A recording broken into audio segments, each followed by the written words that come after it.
I was born in a small village in Kazakhstan, surrounded by endless fields and a quiet river. My father worked as a tractor driver in the local collective farm, and my mother was a milkmaid. We didn't have much money, but my parents taught me values that were far more important: kindness, honesty, and hard work. From a very young age, I was fascinated by books. My grandfather once gave me an old, worn-out book called The History of Great Inventions. It spoke about Thomas Edison, the Wright brothers, and Henry Ford. I remember sitting by the window, turning the yellowed pages, and dreaming that one day my life could resemble theirs, that I could build something meaningful, something bigger than myself. Our village school was modest. The teachers did their best, but the level of education was far from perfect. I realized early on that if I wanted to achieve more, I would have to take responsibility for my own learning.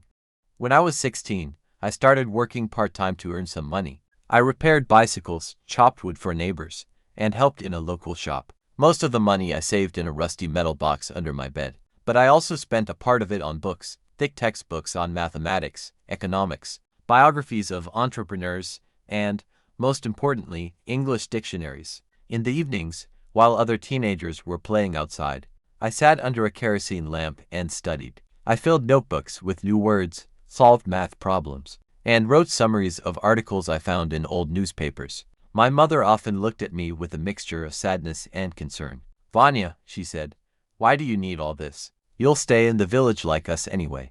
I would smile and answer, "No, Mama, I want more. I want to live a life you will be proud of." After finishing school, I made up my mind. I had to enter university, but my family could not afford to pay tuition. That meant I had only one option: getting a government scholarship. I spent the whole summer preparing. I woke up at 5 in the morning and studied until late at night. When the exams came, I was nervous, but my hard work paid off.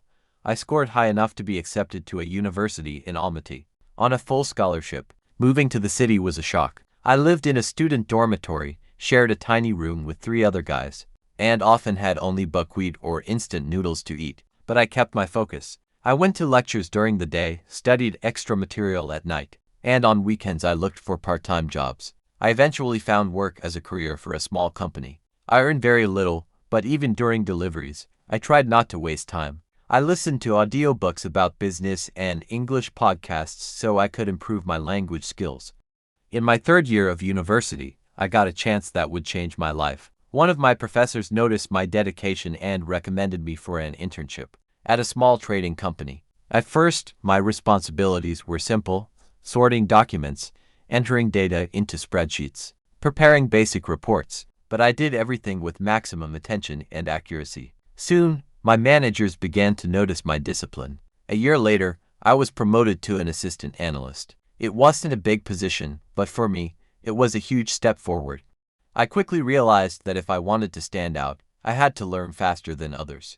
I devoured books on management, mastered Excel at a professional level, and even began studying programming so I could automate reports. One day, I prepared an analytical report forecasting future sales. When I presented it to my boss, he was so impressed that he invited me to a meeting with investors. I was nervous, but I delivered my presentation with confidence. My ideas were fresh, and people listened. That moment was a turning point. I was no longer seen as just a junior employee, but as someone with real potential. By the age of 25, I was already leading an analytics department. My colleagues respected me because I was always willing to help, explain, and teach. Still, I never stopped learning. I enrolled in online MBA courses, read Western management books, and practiced English until I could hold long conversations with foreign partners. Our company started expanding. I proposed a strategy for entering international markets. To my surprise, the board approved it. The plan worked, and soon, we signed our first contracts abroad. A few years later, I was promoted to deputy CEO.